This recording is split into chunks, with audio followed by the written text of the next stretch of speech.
The individual known historically as Queen Mary II of England, Scotland, and Ireland entered the world on April 30th, 1662, at St. James's Palace in London.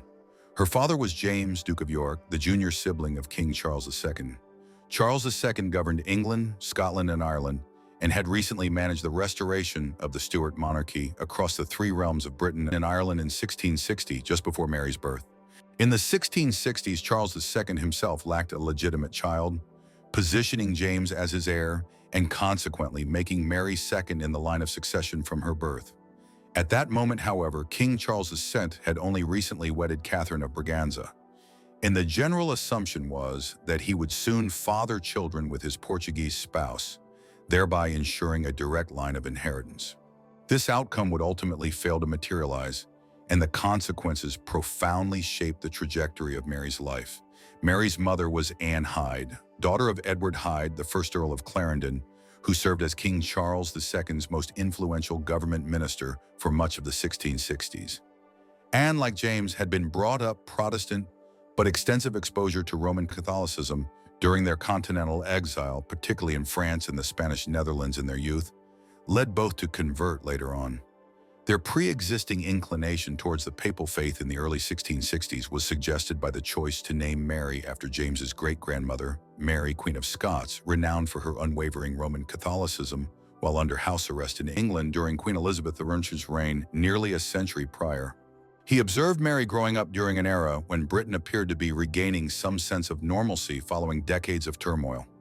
Back in the late 1630s, her grandfather, King Charles III, found himself in opposition to a significant portion of his subjects.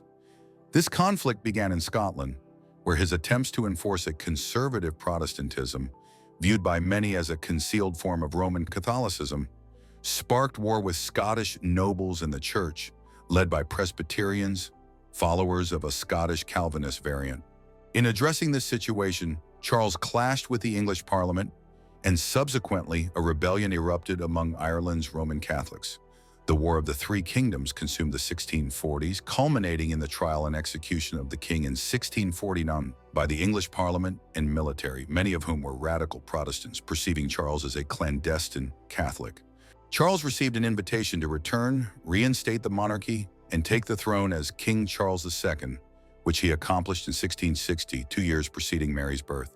The restoration period of the 1660s and 1670s during her upbringing gained notoriety for its liberalism, relaxed sexual mores, and courtly festivities in London, contrasting sharply with the austere, puritanical 1650s. Yet, however permissive the Restoration era seemed, the religious frictions that had ignited years of war in the 1640s and led to the overthrow of Mary's grandfather had not vanished. They were poised to resurface, and in doing so, would define Mary's adult existence. Her early life followed the typical pattern for royalty in early modern times. Baptized into the Anglican faith as a Protestant, she, unlike her parents, remained a fervent adherent to Protestantism throughout her life. This dedication stemmed largely from her uncle, the king, insisting that regardless of James and Anne's beliefs, their offspring must be raised Anglican. Mary grew up with her own dedicated household staff, a standard child-rearing practice for 17th century royals, at Richmond Palace near London. Her primary caregiver, establishing a closer bond than her parents, was her governess, Lady Frances Villiers.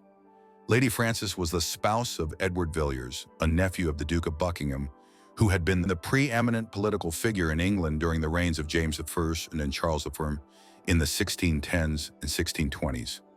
Edward was also a staunch ally of Clarendon, thus placing Mary's upbringing under the wife of this significant Restoration-era political personality. At Richmond, she received a classical education infused with the Renaissance humanism that had gained popularity in the 16th century. This curriculum included learning Greek and Roman classics, instruction in dance and music, and proficiency in French, which was increasingly seen as Europe's most culturally refined language. Mary was not the sole child of James and Anne. Indeed, far from it. Before her arrival, Mary's parents had a son named Charles after James's brother, but the infant succumbed to smallpox, early modern Europe's most lethal illness, in May 1661 at just 7 months old. More siblings arrived subsequently. A boy, James, named for his father, was born in the summer of 1663 when Mary was slightly over 1 year old. Her sister Anne, perhaps the closest figure Mary had to a lifelong companion, despite their paths diverging significantly in later years, was born in February 1665. A year and a half later, another son, again named Charles, entered the world, succeeded by Edgar over a year after, in September 1667, and then Henrietta in 1669. The final child, a girl named Catherine, was born in February 1671. Furthermore, Mary possessed numerous half-siblings, as James, Duke of York, much like his brother King Charles, was a habitual womanizer. For example, James fathered 4 children with his long-standing mistress, Arabella Churchill, all born between 1667 and 1674. Several were raised within or near the court and eventually received noble titles. Their status as Mary's half-siblings was relatively common knowledge. Despite the family's expansion in the years following Mary's birth, it was also repeatedly afflicted by tragedy. While James's illegitimate children with Arabella Churchill generally experienced reasonably long lives, all reaching adulthood, the same could not be asserted for his children with Anne. In the summer of 1667, just before his 4th birthday, Mary's brother James perished during the final major outbreak of bubonic plague to affect England in the early modern era. This tragedy was amplified because only weeks prior, their younger brother Charles, merely 10 months old, had died following a series of convulsions at St. James Palace. 2 years afterward, Henrietta also died in infancy at 10 months old in November 1669. The concluding and most severe wave of tragedy struck in 1671. Late that March, Mary's mother Anne passed away from what is generally accepted as advanced breast cancer, an affliction she had endured for several years. Her illness might have contributed to her younger children being born with health issues. Just 10 weeks after Anne's death, her sole surviving son, Mary's brother Edgar, died at the age of 3. This sorrowful sequence concluded in December 1671 when Catherine, the youngest sibling whom Anne had delivered only 7 weeks before her own death, passed away. Similar to 2 of her other siblings, she was almost precisely 10 months old upon her death. Even considering the high infant mortality rates of the 17th century, this represented an exceptionally harsh familial ordeal. It left only Mary and Anne alive from the 8 children James and Anne had produced. Consequently, they were close during childhood, but as will be shown, their lives took different directions when they were barely teenagers. One particularly noteworthy interlude during Mary's youth, following the peak of the family's tragedies in 1671, involved her connection with Frances Apsley. Frances was the daughter of Sir Alan Apsley, a distinguished soldier and military administrator who had faithfully served the royalist cause during the 1640s civil wars and received commensurate rewards in the 1660s. He also served with merit during the Second Anglo-Dutch War in the mid-1660s under the command of Mary's father at sea. His daughter Frances, born in 1653 and thus nearly a decade Mary's senior, was appointed a maid of honor in Mary and Anne's households in the early 1670s. Mary clearly held Frances in high regard. Starting in 1675, she began writing a series of letters to Apsley, eventually numbering in the dozens, adopting the persona of a devoted wife, addressing Frances as her dearest, dear husband. Intriguingly, Anne also penned letters to Frances, assuming the role of a surrogate spouse. Strangely, even after her marriage and move abroad, Mary persisted in writing to Frances, proclaiming, "I love you of all things in the world." This correspondence has naturally prompted speculation among some historians regarding Mary's potential bisexuality or lesbianism. However, it's also plausible that Mary and Anne were employing literary conventions in these letters, which are rich with references to characters from 17th century London stage plays. Perhaps they were adopting theatrical personas, or maybe Mary's declarations suggest a more intricate sexuality. Certainty remains elusive, and historians continue to debate this point. Regardless of her teenage sexual inclinations, considering 17th century social norms and her status as the niece of the King of England, it was predetermined that Mary would marry a high-ranking European nobleman. This was particularly inevitable since King Charles remained without legitimate offspring by the mid-1670s, making Mary, his eldest niece, a valuable piece in the diplomatic chess game of Western Europe. Essentially, only 2 main candidates existed for Mary's hand: the Grand Dauphin Louis, eldest son and heir of France's King Louis XIV, or William, Prince of Orange, the stadtholder of Holland and Zeeland and the Dutch Republic's most powerful figure. The choice hinged on whether England preferred continuing its rivalry with the Dutch Republic, which had led to three wars between the mid-1650s and mid-1670s, or aligning with the Dutch to counter France's expansionist ambitions in the Low Countries and Western Germany. Louis was close in age to Mary, less than a year her senior, whereas William was already in his mid-20s. Ultimately, the Dutch alliance was deemed more advantageous, and in 16, Mary received news of her impending marriage to William. On November 4th, 1677, Mary wedded William at St. James's Palace in England. The ceremony was officiated by the Bishop of London, Henry Compton, a clergyman destined to play a role in many significant moments of her life. The 15-year-old girl wept throughout the ceremony that united her with William, who coincidentally celebrated his 27th birthday on the same day. That evening, King Charles, the orchestrator of the marriage, presided over the bedding ceremony, where family members and attendants guided the newlyweds to their chamber to consummate the union. Royal marriages in early modern times, such as this one, were often distressing experiences. The marriage faced additional challenges. As noted, indications existed of Mary's possible bisexuality or lesbianism, although this, if true, would have been known to virtually no one. Conversely, it was widely rumored in England and the Dutch Republic that William was homosexual.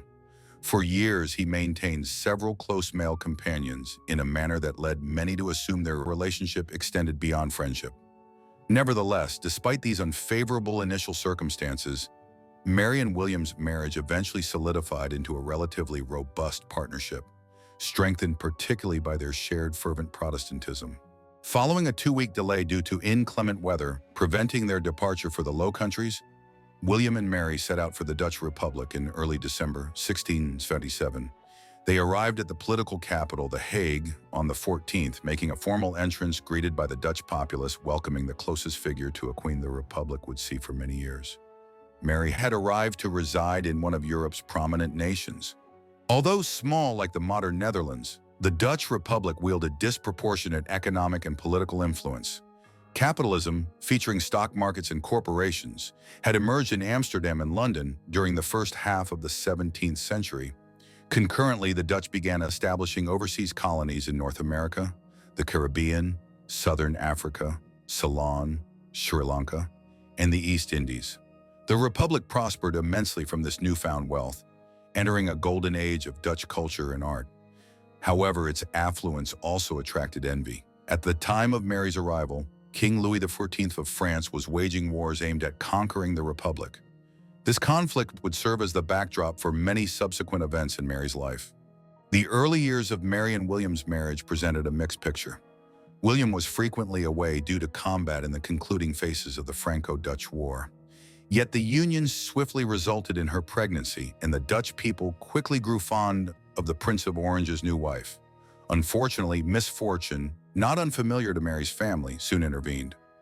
In mid-1678, while visiting Breda, where William was stationed overseeing the Republic's southern defenses against French advances, she fell ill and experienced a miscarriage. Her reproductive history over the following 2 to 3 years remains somewhat debated. She endured at least 2 additional periods of a severe illness in 1679 and 1680, generally believed to include at least 1 further miscarriage. Complications arising from these pregnancies appear to have permanently impaired her ability to conceive. Despite expressing a desire to have children throughout the 1680s, she and William remained childless. James's religion might not have posed a political issue had Charles simply fathered an heir and secured the direct line of succession. Charles certainly had no difficulty producing children. His reign became infamous for its lively court, his fondness for parties, and theater attendance.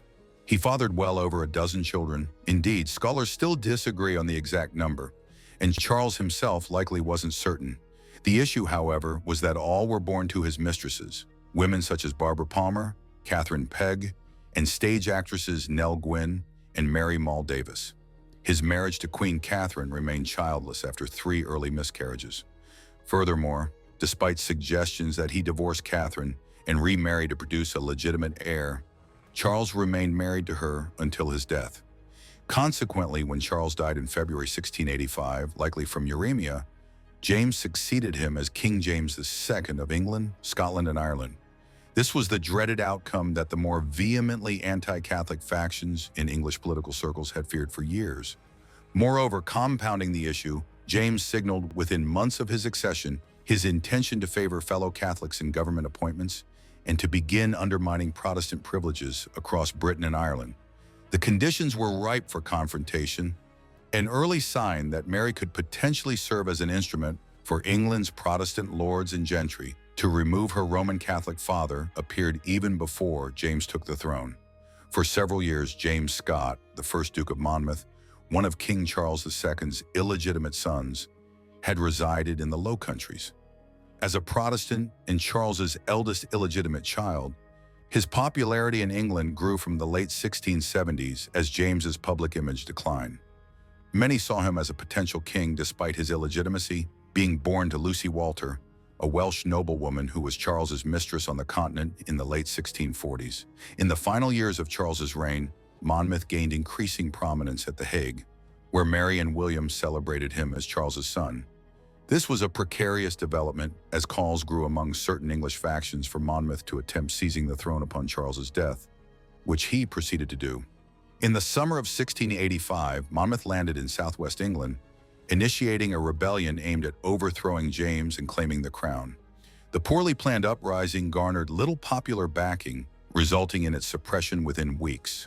Monmouth was captured and executed for treason on July 15, 1685. Mary and William publicly distanced themselves from Monmouth's rebellion, yet their prior elevation of him at The Hague suggested an ambiguous attitude towards James's reign. This likely did not go unnoticed by influential figures in England. Therefore, when circumstances drastically shifted in Britain in 1688, they began considering Mary and William as alternative rulers to Mary's father. The initial catalyst was James's aggressive promotion of Roman Catholicism in England and Ireland. The second was the birth of a male heir, James Francis Edward, from James's marriage to Mary of Modena. This child now superseded Mary in the line of succession and would almost certainly be raised Catholic, unlike his half-sister. Consequently, 7 prominent English political figures, Henry Sidney, Edward Russell, Charles Talbot, Earl of Shrewsbury, William Cavendish, Earl of Devonshire, Thomas Osborne, Earl of Danby, Richard Viscount Lumley, Peter Newan, and Henry Compton, Bishop of London, collectively known to history as the Immortal Seven, dispatched the famous Invitation to William. In this letter, received by William and Mary on June 30, 1688, they requested William's military intervention in Britain to depose James and secure the crown for himself and Mary. The letter briefly summarized the well-known grievances against James, focusing on his religion, but also asserted that the newborn heir of Mary of Modena was illegitimate, a conspiracy theory circulating rapidly in Britain following the birth. Thus, the 7 signatories argued William must intervene to assert his wife's legitimate claim to the throne. Mary's emotional reaction to the invitation has long been debated. The events now set in motion would culminate in her husband's armies invading Britain and deposing her own father. While James would likely be offered exile or a peaceful retirement if compliant, the risk remained that resistance could lead to his death, mirroring his own father's fate in 1649. She undoubtedly felt conflicted and distressed at the prospect of overthrowing her father. Her conscience grappled with paternal loyalty versus her strong Protestant faith and sense of state duty. Ultimately, the latter prevailed. However, statements from James, like one in a 1688 letter where he wrote, "You will be still as good a daughter to a father that has always loved you so tenderly," must have intensified her difficult choice. Yet when evaluating her decision to betray her father, one must remember her upbringing. As royalty, she was raised primarily in her own household, separate from her parents, married at 15, and left England for the Dutch Republic. By 1688, her primary allegiances were to her husband, and William was keen to accept the invitation extended to them and claim the thrones of England, Scotland, and Ireland. The ensuing events constitute the glorious revolution in British political history. With Mary's consent to depose her father and assume the thrones based on her claims, William assembled a substantial army and fleet for the invasion of Britain. This was achieved rapidly, as the Dutch Republic was heavily militarized at the time due to anticipated war with France. Consequently, he landed in the English West Country with 20,000 troops in early November 1688. Over the following weeks, he advanced toward London. As he progressed, James's authority disintegrated. The Royal Army and Navy, largely composed of Protestants led by Protestant commanders, signaled their refusal to fight for his preservation. 2 days before Christmas, James fled England for France, William having deliberately provided him ample opportunity to depart unhindered. Mary, who had stayed in the Low Countries during the invasion, then crossed to England. She and William made a triumphant, carefully orchestrated entrance into London. In contrast to the question remained regarding the precise political structure to be established. James's deposition in favor of Mary and William rested entirely on Mary's status as his eldest daughter and rightful heir, assuming the contested illegitimacy of James's newborn son. Therefore, to prevent the events of 1688 from appearing as a blatant usurpation, Mary needed to rule as queen regnant. However, as a woman deeply committed to the era's social conventions dictating female subservience to husbands, she was reluctant to relegate William to the role of king consort, a king lacking independent royal authority, serving merely as the reigning queen's husband. This led to a highly unconventional political arrangement implemented during the initial months of 1689. Mary and William would govern as joint monarchs. This structure legitimized the Glorious Revolution by having Mary as queen while permitting William to assume the senior role as king. A precedent existed from 1554 when Mary's namesake, Queen Mary the Fury of the Tudor dynasty, married Prince Philip of Spain, later King Philip II. She too was a traditionalist monarch who believed she shouldn't hold a status superior to her husband, resulting in Mary and Philip ruling jointly for 4 years in the mid-1550s until Mary's early death. However, unlike that instance, the agreement stipulated that William would continue ruling even if he outlived Mary, whereas in 1558, upon Mary Tudor's death, Philip was removed as king in favor of Mary's sister, the Protestant Queen Elizabeth I. Mary and William's coronation was organized much more swiftly than usual.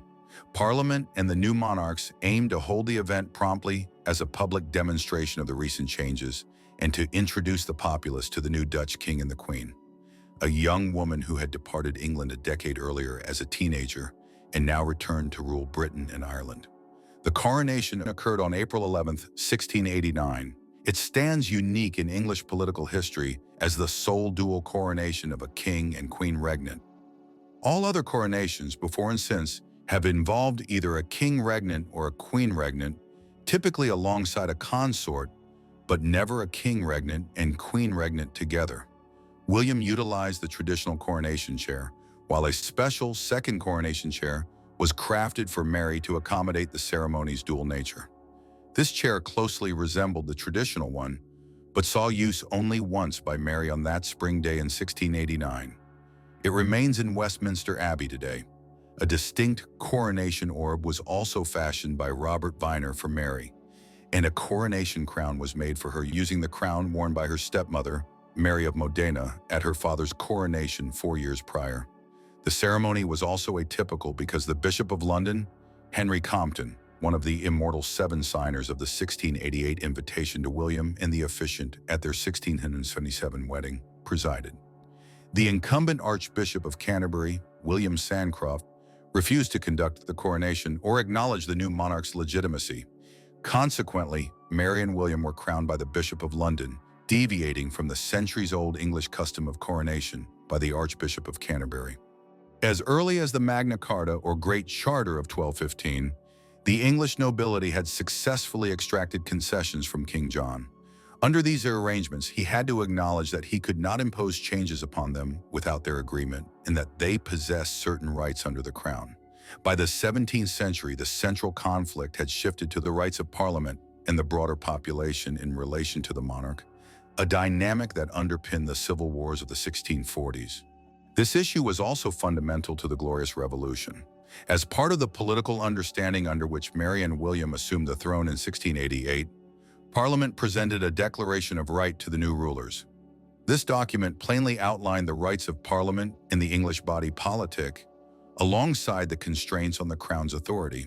For example, it asserted that it was unlawful for the monarch to levy taxes without parliamentary approval or to maintain a standing army without Parliament's consent. These comprehensive limits on the power of the Crown received further formal endorsement through the enactment of the Bill of Rights in 1689. This parliamentary act marked a significant turning point in the evolution of a constitutional monarchy in Britain. In this regard, Mary and her spouse occupy a notable place in the constitutional history of the United Kingdom. The Glorious Revolution, the removal of James from England, and the joint coronation of Mary and William as rulers of England, Scotland, and Ireland in his stead, was never going to be passively accepted. James retained many adherents. In Scotland, for instance, numerous powerful lords and political figures, while potentially disagreeing with James' religious stance, were bound by tradition. They found the concept of deposing a legitimate king from the Scottish House of Stuart to replace him with a Dutchman utterly unacceptable. Ultimately, a distinct political accord would need to be reached between the Scots and the new monarchs. Support for James was even more extensive in Ireland, where the majority of the Old English and Irish lords were Roman Catholics. For decades, they had endured oppression from a Protestant minority. However, during James's brief tenure as king, they had been granted substantial authority and were assured they would recover much of the territory they had forfeited over the preceding century and a half. In 1608 and 1689, they immediately indicated their willingness to fight to uphold James' claim to the throne. To complicate matters further, after he sought refuge on the continent, James quickly secured a formidable ally in King Louis XIV of France. Louis XIV had engaged in intermittent conflict with the Dutch throughout his reign and now viewed the developments in Britain as an opportune moment to renew hostilities. Consequently, 1688 saw the commencement of the 9 Years' War, or War of the League of Augsburg, with France entering into conflict against Britain, the Dutch Republic, and the Austrian Habsburgs. James' attempts to recover his throne represented just one component of this pan-European struggle. While the 9 Years' War encompassed many fronts, the combat relevant to the royal dispute in Britain primarily occurred in Ireland. A conflict raged there between 1689 and 1691, commonly referred to as the Williamite War, named after Mary's husband, or the War of the Two Kings. With French backing and troops, James proceeded to Ireland in 1689, intending to use it as his operational base to eventually lead an army into Britain and reclaim his thrones. He garnered the backing of vast numbers of Roman Catholic lords there. By the summer of 1689, he controlled most of the country, with the exception of the Protestant north, where his allies failed to capture the city of Derry during a protracted siege that year. Subsequently, while Mary governed in England during his absence, William led a force to Ireland, disembarking in the northeast and then advancing southward towards Dublin in the spring of 1690. William's and James's forces confronted each other at the Battle of the Boyne on the 1st of July, 1690. Although the engagement was not definitively decisive, it had the appearance of a Williamite triumph. In its aftermath, with additional English, Dutch, and German soldiers arriving to reinforce William in Ireland, James retreated back to France. Although the conflict in Ireland would persist for over another year before the Williamite forces achieved final victory following the conclusive Battle of Aughrim, James's cause was effectively lost once he departed Ireland. While the wider 9 Years' War against the French would continue until 1607, James never posed a credible threat to Mary and William after 1691. He would spend the remainder of his life in exile in France. With William away in Ireland and other theaters of the war just a few months after their accession and coronation in England, Mary served as the monarch on the ground in London and at Westminster. He charged her with managing domestic affairs while he handled Britain's foreign policy. She delegated the routine administration of government matters to the Privy Council, the early modern equivalent of a government cabinet, and to senior political figures, several of whom were the Immortal Seven, who had invited William and her to England in 1688. Nevertheless, she was acutely aware of her necessity to be the public face of the new government and to navigate the intricate politics of the court at a time when many felt ambivalent about the manner in which her preferred breed was pugs, but her affection for animals was not restricted solely to dogs. Her years as queen saw tropical fish and goldfish ponds appearing in the royal palaces around London. Her pastimes also included somewhat unusually ice skating, a leisure activity introduced to England during the Restoration period after Mary's uncle and father and other members of the Stuart court in exile had encountered it in the Low Countries in the 1650s. For a woman who had only reached the age of 32, Mary is associated with an astonishing 97 portraits. Clearly, he did not sit for all of these. Otherwise, given that people often pose for several days to have their likeness painted in early modern times, Mary would have spent a substantial portion of her adult life having her picture made. Many of the portraits of her were copies of others. Around 1672, he depicted the young Mary in the guise of Diana, the Greek goddess of hunting, showing Mary wielding a bow and arrow. Lely was also responsible for one of the most renowned portraits of Mary, likely dating to 1677 on the occasion of her marriage to William. In this work, she wears an orange dress to symbolize her entry into the House of Orange. This portrait served as the foundation for numerous subsequent reproductions. However, arguably the most easily recognizable of all her portraits was the one executed by Jan Verkulje, a Dutchman who painted likenesses of both Mary and William around 1690 to commemorate their accession. In this piece, Mary is shown seated beside a table displaying her coronation crown. One of Mary's most enduring accomplishments was the development of Kensington Palace.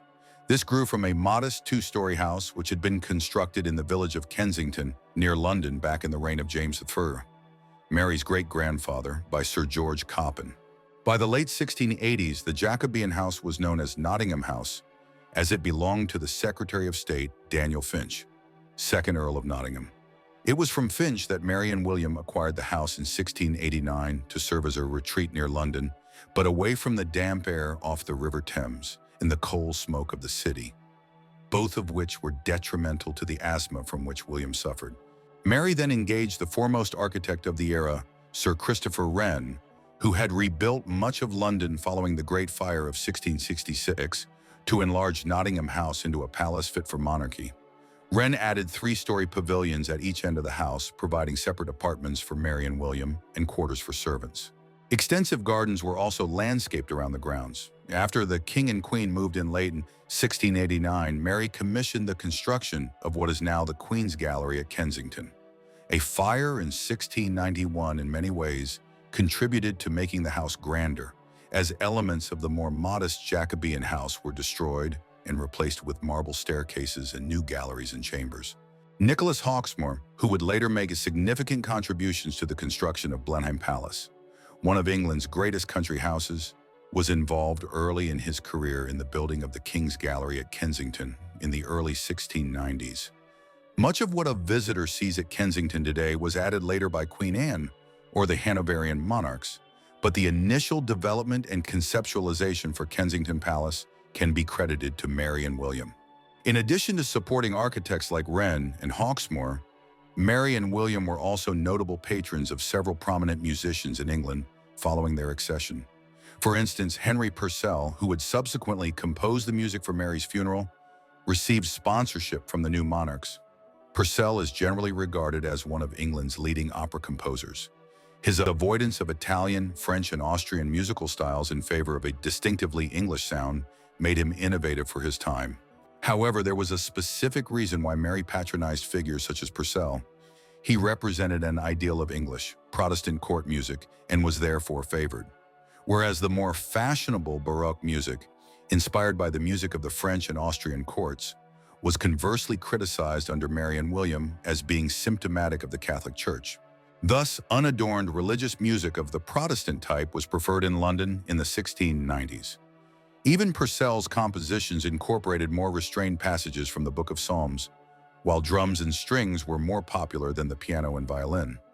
Nevertheless, the court music sponsored by Mary remains overshadowed by what came later, as George Frederick Handel, one of the 3 great figures of Baroque music alongside Antonio Vivaldi and Johann Sebastian Bach, became the court composer for King George II in England in the first half of the 18th century. One of Mary's primary concerns was with moral conduct and strict piety, aligning with her fervent Protestantism. He was anxious to combat public vice of all forms, particularly overly permissive attitudes towards sex, drunkenness, and the depiction of immoral behavior on the London stage. These were all social trends that had flourished during her uncle's lengthy reign, and to which her father, despite his alleged religious devotion, was himself no stranger. In this capacity, Mary decided to lend support to the establishment of the Society for the Reformation of Manners in 1691. This group, founded in London, aimed to address what its members considered social vices, including profanity, prostitution, excessive drinking, and licentiousness. It sought to foster a more puritanical religious environment and also to suppress brothels, inns, and taverns where excessive drinking occurred, and to censor the city's playwrights. In accordance with their objectives, Mary issued a proclamation against various kinds of vices in the early 1690s. Mary was also known to encourage the publication of religious sermons delivered at court, believing they could influence people towards a more solemn and sober way of life. Some of these efforts were effective. London became a more restrained city in the final years of the 17th century and into the 18th century than it had been during the reign of Charles II. As hesitant as she might have been to rule independently, and as much as she viewed her position as subordinate to that of her husband as king, Mary was quite capable of being resolute when the situation demanded it. She demonstrated this clearly in matters concerning her extended family and friends. Her uncle, Henry Hyde, 2nd Earl of Clarendon, the brother of Mary's deceased mother, Anne, despite disagreeing with King James on many issues during his brief reign, never accepted the legitimacy of Mary and William's takeover of the throne. He had refused to take the oaths of loyalty to the new monarchs that were sworn in 1689 and 1690. The government was disinclined to prosecute the Queen's uncle in any way, while his opposition remained limited. However, in the course of 1690, it became evident that he was communicating with Richard Graham, 1st Viscount Preston, a prominent supporter of James's cause who was in close contact with the deposed king and his adherents in France. Mary acted decisively and ordered her uncle's arrest as the details came to light. He was eventually released, but only on the condition that he retire to his country estate and refrain from any further plotting, effectively ending his political career. Mary took a similarly firm stance when it was revealed in late 1691 and early 1692 that John Churchill, Earl of Marlborough, and the future Duke of Marlborough and hero of the War of the Spanish Succession, was in contact with the Jacobites on the continent. He ordered her sister Anne to dismiss her close friend, Sarah Churchill, John's wife, from her retinue. Marlborough himself was subsequently committed to the Tower of London for several weeks, and his political rehabilitation would only commence after Mary's death. An indication of Mary's attitude towards church and state affairs can be seen from the fact that when she missed church services in the late spring of 1692 due to suffering from a fever, it marked the first time she had been absent from Mass on Sunday in 12 years. As devout Protestants, he and William moved to strengthen the Protestant character of the Church of England, in contrast to the religious atmosphere of much of the 17th century, where Anglicanism had been a conservative religious force, positioned between the Roman Catholic Church and the Protestant churches of the Dutch Republic, the Swiss cantons, and many German states. Central to this shift was the enactment of the Act of Toleration in May 1689, which granted full religious toleration to radical Protestant groups such as the Baptists, Puritans, Quakers, and Congregationalists. This represented a pivotal moment in English church history and shaped the religious landscape down to the 19th century. Mary also oversaw the initial steps in the reform of the English liturgy and the manner in which religious services were conducted, appointing Compton, who had facilitated the Glorious Revolution and presided over Mary and William's coronation, to lead a commission of ecclesiastical and lay figures that reformed the liturgy in the 1690s. Overall, her brief reign witnessed a move towards increased Protestantism within the Church of England. One of the most lasting legacies of the short period that Mary and William reigned as co-rulers of the three kingdoms was achieved far across the Atlantic Ocean in the British colonies of North America. Although they had developed considerably since the first, plans had existed back in the late 1610s and 1620s to establish a college in the southern colonies in Virginia, but this idea had been abandoned at the time. Now in 1691, Dr. James Blair, a Scottish-born missionary and educator who had settled in Virginia in the mid-1680s, arrived in England to petition the government for the establishment of a college in Virginia. Mary proved receptive to his proposal, which received support from the bishops of London and Canterbury. Consequently, on the 8th of February 1693, a royal charter was issued for the foundation of what would be known as the College of William and Mary. Blair became its inaugural president, and funds were allocated to it through the government excise on tobacco produced in Virginia. It was established in what became the town of Williamsburg and continues to be the second oldest university in the United States today. Regrettably, the founding of the College of William and Mary, the Queen's patronage of the Society for the Reformation of Manners, and her development of Kensington Palace would largely comprise the core of her achievements as Queen in the wake of the Glorious Revolution. This was because Mary's reign and life were to be tragically cut short in the mid-1690s. Mary was a healthy woman, and aside from her issues with childbirth, there was little in the initial years of her reign to suggest she would not enjoy a long life and rule for a considerable duration. However, at some point in November 1694, she contracted smallpox. This disease was the most lethal ailment of the early modern world. While the plague appeared and receded in waves, smallpox was a constant presence across Europe, claiming hundreds of thousands of lives annually and leaving millions more who survived severely scarred. Given the typical disease progression and incubation period, Mary must have contracted it in November as her symptoms manifested early in December. This led to a rash and pus-filled sores in the early phase. Smallpox proved fatal for approximately 15% of those who contracted it, and Mary was among the unfortunate victims. Her condition worsened in the latter half of December, and on the 28th of the month, she died at Kensington. It was a harsh and solitary death. Her sole surviving sibling, Anne, who was pregnant, had not had smallpox and lacked immunity. Mary ordered that she should not be permitted to visit her. Mary was only 32 years old when she passed away. The winter in which Mary died was particularly cold in England, occurring at the tail end of the Little Ice Age of the early modern world. This was a centuries-long period during which temperatures were significantly lower than in modern times. One characteristic of this era was the regular freezing of the River Thames. This occurred in the winter of 1694. As transport around London was consequently limited, the decision was made that Mary's funeral would not be held until well into the spring. William was heartbroken by the loss of his wife. While their relationship might not have been conventionally romantic, it was one of considerable mutual esteem. Her funeral took place on the 5th of March, 1695, after her body had lain in state at the Banqueting Hall of Westminster for several weeks. The ceremony was unprecedented in English political history in that it was attended by members of both the House of Commons and the House of Lords. However, William was absent, seemingly so psychologically affected by Mary's death that he could not bring himself to attend. It was an immensely elaborate state funeral, one that cost $50,000, a fortune for a funeral in the late 17th century.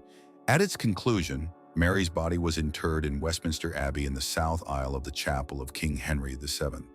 It was initially intended that a large monument would be erected to commemorate the site in the subsequent years, but only a small stone marks the location today.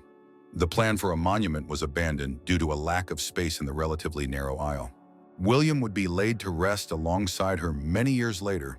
In 1725, life-sized wax effigies of the pair who claimed the throne as part of the Glorious Revolution were placed in Westminster Abbey. Following Mary's death, William continued to rule as King of England, Scotland, and Ireland. However, he was often privately scorned by many of his British subjects as a Dutch interloper whose influence would be erased from the country upon his demise. After all, he and Mary had never produced any children. Even if William were to remarry and father an heir that way, the agreed line of succession would place any such children lower in the order of inheritance.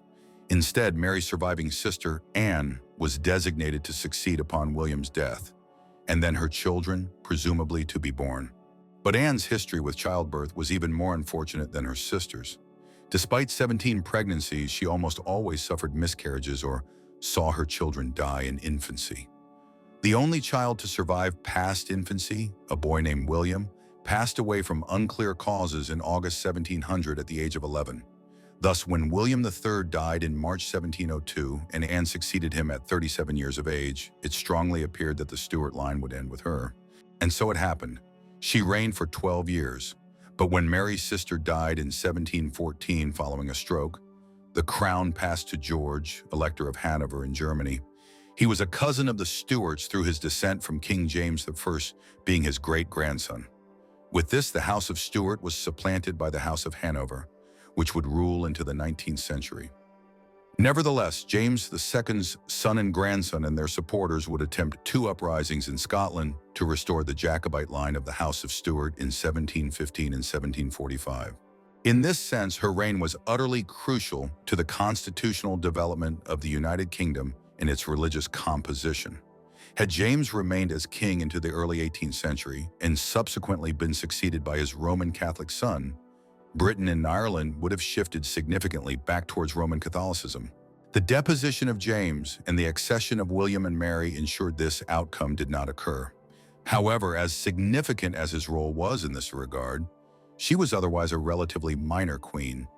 Firstly, she was contented to reign in her husband's shadow, and even when he was absent on military campaigns, she frequently deferred to others.